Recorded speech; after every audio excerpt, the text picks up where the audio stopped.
और नेता प्रतिपक्ष टीकाराम जूली ने उपचुनाव की तैयारी को लेकर सच पे धड़क से खास बातचीत की। इस दौरान जूली ने कहा कि बीजेपी सरकार ने पिछले 10 महीने में कुछ नहीं किया। हरियाणा चुनाव परिणाम का असर यहां नहीं होगा, हम 7 सीटों पर उपचुनाव जीतेंगे। क्या कुछ कहा आप भी सुनिए।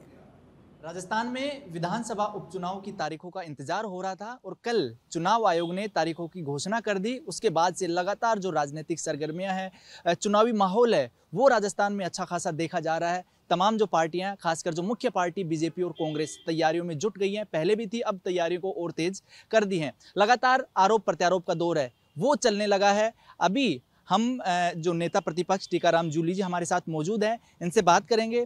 सर, उपचुनाव की तारीख का ऐलान हो चुका है, किस तरह की आपकी तैयारियां हैं, क्या रणनीति आपकी रहने वाली है?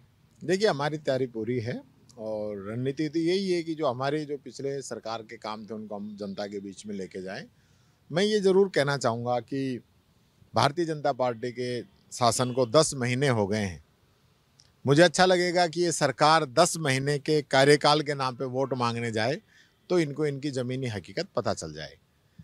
इन 10 महीने में जो सरकार ने क्या नहीं किया, ऐसे मुद्दे आपके पास हैं? कौन से ऐसे मुद्दे हैं जहां पर आप सरकार को घेरने की कोशिश करेंगे, और आपने 10 महीने में विपक्ष में रहते हुए क्या किया, तो कौन से मुद्दे आप जनता के सामने लेकर जाएंगे? देखिए, हमने तो लगातार सारे मुद्दे उठाए ही हैं।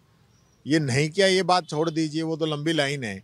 लेकिन ये सरकार कह दे कि हमने ये किया है तो भी एक बड़ी बात होगी। कुछ मुख्य मुद्दे जो भी वादे इन लोगों ने जनता से किए थे, इन्होंने 2700 रुपये गेहूं का समर्थन मूल्य देने की बात कही थी, नहीं दे पाए। डीजल पेट्रोल को जो है हरियाणा के बरोबर करने की बात कही थी, ये लोग नहीं कर पाए। इन्होंने किसानों की सम्मान निधि 12,000 रुपये करने की बात कही थी, ये नहीं कर पाए। ये तो इनके वादे हैं जो मैं बता रहा हूँ। बाकी तो जो क्राइम लगातार बढ़ रहा है, एट्रोसिटी बढ़ रही है, महिलाओं पर अत्याचार बढ़ रहे हैं, प्रदेश के अंदर कानून व्यवस्था बिगड़ रही है, रोज़ाना मर्डर हो रहे हैं, गोलियां चल रही हैं, कोई कानून नाम का चीज़ ही कहीं नज़र नहीं आ रही। यहाँ तक कि कितने ऐसे ऑर्डर इस सरकार के निकल रहे हैं, आज निकलता है, शाम को वापस। क्योंकि सर्कस शब्द है लगातार अब राजस्थान की राजनीति में काफ़ी ज़्यादा देखने को मिल रहा है, यू टर्न और सर्कस, क्या कहेंगे इसके लिए? ये तो जनता कह रही है, हम नहीं कह रहे हैं। कि जिस प्रकार से सुबह ऑर्डर निकला, 1 घंटे में ऑर्डर वापस, आज ऑर्डर निकला, कल ऑर्डर वापस। ऐसे ऐसे अधिकारी हैं जिनका 10 ट्रांसफ़र लिस्ट आई है तो 10 की 10 में नाम है, तय नहीं कर पा रहे हैं कि किसको कहाँ लगाना है। कोई मंत्री इस्तीफा दे देता है, उसका आज तक ये नहीं कि एक्सेप्ट है या रिजेक्ट है। विधायक कह रहे हैं कि हमारी जनसुनवाई नहीं हो रही है। विधायक मंत्रियों से खुश नहीं है, मंत्री मुख्यमंत्री से खुश नहीं है। क्या कहें इसके लिए? कौन किसकी चल रही है? यानी विधायक ज़्यादा इसमें हावी हैं, अधिकारी ज़्यादा हावी हैं, ऑर्डर वापस होना, किसका दबाव? आप विपक्षी होने के नाते क्या कहेंगे? ये तो यक्ष प्रश्न है, हर आदमी यही पूछ रहा है इस सरकार में चल किसकी रही है। चलेगी तो जब कुछ होगा, कुछ हो ही नहीं रहा तो चलेगी किसकी। तो ये असमंजस की स्थिति है इस सरकार की, जो पर्ची से बनी है, जिसको पूरे प्रदेश में पर्ची सरकार के नाम से जाना जा रहा है। तो खुद असमंजस में है कि करना क्या है। इसलिए स्थिति ये है कि कुछ कर नहीं पा रहे हैं और चल किसी की रही नहीं है, तो किसकी कहें किसकी चल रही है। बिल्कुल, एक ही सवाल, क्योंकि आपने जिक्र किया महिला सुरक्षा का, दलितों का, इसमें मैं 2-3 चीज़ें और जोड़ूंगा, जिसमें किसान, जवान और खिलाड़ी। इन्हीं मुद्दों पर आप हरियाणा में चुनाव लड़े थे, जबकि 3-4 महीने फ्लैशबैक में जाएं तो लोकसभा चुनाव में आपको अच्छा बूस्टअप मिला था। हरियाणा में उलट परिणाम हमें देखने को मिला है, तो किस आधार पे आप कह सकते हैं कि दलित आपके साथ है? क्योंकि लोकसभा चुनाव का हम एग्री हैं, लेकिन विधानसभा चुनाव हरियाणा में कुछ अलग था। हम कभी भी जाति की राजनीति नहीं करते हैं। 36 बिरादरी हमारे साथ हैं। हरियाणा में जिस प्रकार से बीजेपी का एक प्रोपेगेंडा उन्होंने चलाया और 1% से भी कम वोटों का अंतर रहा है हरियाणा के अंदर कांग्रेस और बीजेपी के अंदर। लेकिन जिस प्रकार से बीजेपी ने लोगों को गुमराह किया और जिस प्रकार से ईवीएम पे लगातार सवाल उठ रहे हैं, 99% चार्जिंग की बात चल रही है, सारे सर्वे, सारे पोल्स, सारे आम जन से किसी से भी बात हुई हो, सब कांग्रेस का कह रहे थे। तो अचानक ऐसे परिणाम कैसे आए, इसको लेके सब अचंभित हैं और इसको भी देख रहे हैं कि इसके कारण क्या हुए हैं। ये सारी चीज़ें बहुत ही जल्दी मैं समझता हूँ बाहर निकल के आएंगी। मतलब हरियाणा चुनाव जो नतीजा है उस पर अभी शंका है इस तरह का? देखिए, जनता ही नहीं मान रही है।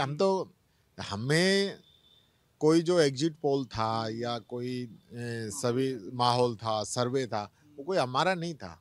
सब लोग कह रहे थे और सभी लोग, क्योंकि मैं खुद बॉर्डर का आदमी हूँ, मैं लगातार 15 दिन हरियाणा में था, बच्चा कह रहा था कांग्रेस आएगी और बीजेपी जाएगी। तो जो रिजल्ट आए वो चौंकाने वाले हैं।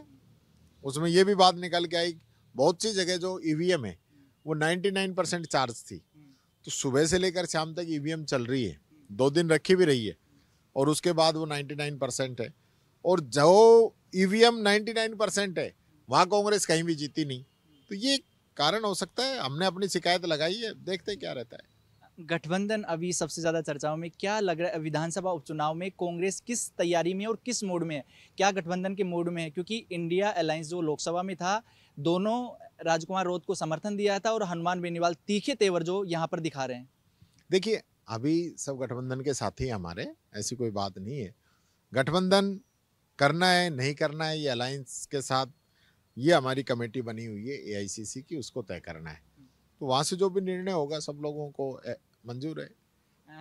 अशोक गहलोत साहब और सचिन पायलट को महाराष्ट्र की जिम्मेदारी दी है, जो ऑब्जर्वर के नाते, सीनियर ऑब्जर्वर के नाते, और उसी बीच राजस्थान में उपचुनाव हैं।